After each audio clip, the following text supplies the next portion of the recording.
Μπλέζ Πασκάλ. Η μύτη της Κλεοπάτρας, αν ήταν πιο μικρή, ίσως το πρόσωπο της γης να είχε αλλάξει. Από μαγνητοφώνηση επιμέλεια, Κωνσταντίνος Σύρμος. Αφήγηση, Μαρία Χρονιάρη. Κεφάλαιο πρώτο, ιδέα. Δεν ικανοποιούμαστε από τη ζωή που έχουμε μέσα μας, στο ίδιο μας το είναι. Θέλουμε να ζήσουμε στην ιδέα των άλλων, με μια φανταστική ζωή, και για το λόγο αυτό επιχειρούμε να φαινόμαστε. Δουλεύουμε συνεχώς για να ομορφύνουμε και να συντηρήσουμε το φανταστικό μας είναι και παραμελούμε το πραγματικό. Και εάν είμαστε είτε ήσυχοι, είτε γενναιόδοροι, είτε πιστοί, βιαζόμαστε αυτό να το καταστήσουμε γνωστό, ώστε να προσδέσουμε τις αρετές αυτές στο είναι μας. Και να τις αποσπάσουμε μάλλον από μας, για να τις προσδέσουμε σε αυτό το φανταστικό είναι. Ευχαρίστως θα ήμασταν δειλοί, αν με αυτό καταφέρναμε να αποκτήσουμε τη φήμη ότι είμαστε γενναίοι.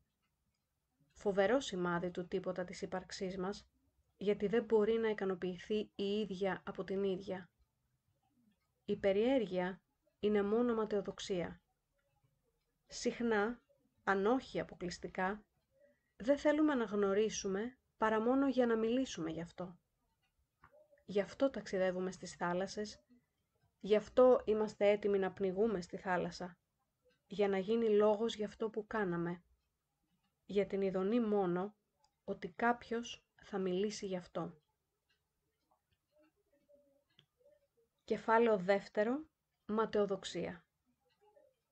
Είμαστε τόσο φαντασμένοι, ώστε θα θέλαμε να ήμασταν γνωστοί σε όλη τη γη, και μάλιστα γνωστοί από τους ανθρώπους που θα έρθουν όταν εμείς δεν θα είμαστε πια.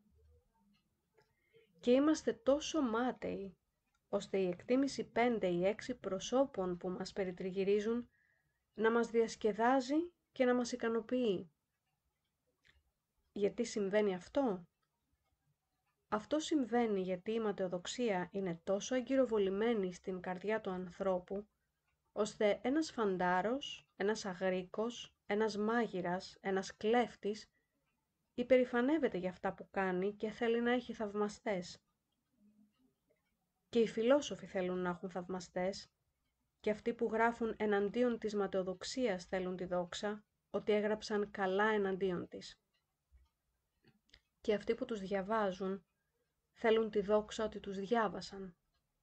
Και εγώ, που γράφω τώρα τούτο εδώ, ίσως έχω αυτήν την επιθυμία, κι ίσως αυτοί που θα με διαβάσουν.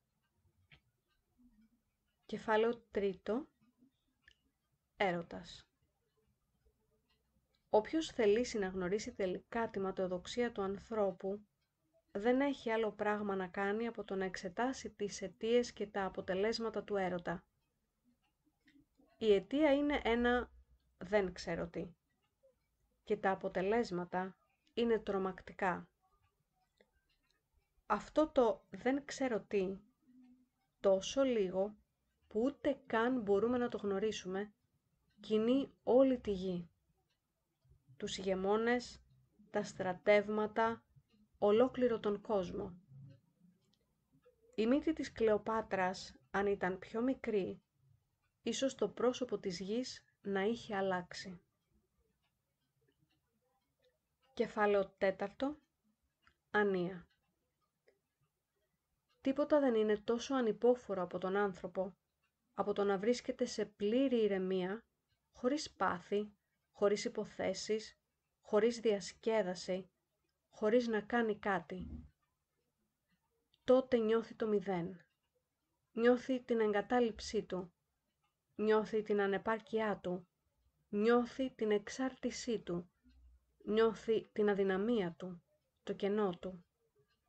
Αμέσως θα αναβλήσουν από τα βάθη της ψυχής του η ανία, το σκοτάδι, η λύπη, ο πόνος, ο θυμός, η απελπισία. Κεφάλαιο τέταρτο, δόξα.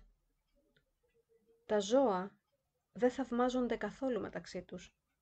Ένα άλογο δεν θαυμάζει καθόλου τον σύντροφό του. Αυτό δεν σημαίνει ότι ανάμεσά τους δεν υπάρχει ανταγωνισμός στην κούρσα ταχύτητας, αλλά ο ανταγωνισμός αυτός είναι χωρίς επιπτώσεις. Γιατί? Όταν θα βρεθούν στον στάβλο, το πιο βαρύ από αυτά και αυτό που έχει το λιγότερο ωραίο σώμα, δεν θα παραχωρήσει το σανό του στο άλλο, όπως οι άνθρωποι θέλουν να το κάνουμε για αυτούς. Η αρετή των ζώων ικανοποιείται από τον εαυτό της. Κεφάλαιο 5. Δικαιοσύνη, δύναμη. Είναι σωστό να ακολουθούμε το σωστό. Είναι αναγκαίο να ακολουθούμε το πιο δυνατό. Η δικαιοσύνη χωρίς τη δύναμη είναι αδύναμη. Η δύναμη χωρίς τη δικαιοσύνη είναι τυραννική. Η δικαιοσύνη χωρίς δύναμη είναι ευάλωτη, γιατί υπάρχουν πάντα κακοί. Η δύναμη χωρίς τη δικαιοσύνη είναι αντικείμενο κατηγορίας. Κατά συνέπεια, πρέπει να τοποθετηθούν μαζί η δικαιοσύνη και η δύναμη. Και γι' αυτό το λόγο, τα πράγματα να γίνουν έτσι, ώστε το δίκαιο να γίνει δυνατό ή το δυνατό να γίνει δίκαιο. Η δικαιοσύνη είναι αντικείμενο διαμάχης. Η δύναμη είναι πολύ αναγνωρίσιμη χωρίς διαμάχη. Κι έτσι, δεν μπορέσαμε να δυναμώσουμε τη δικαιοσύνη και μη μπορώντας να κάνουμε το δίκαιο δυνατό, αυτό που κάναμε ήταν το δυνατό δίκαιο.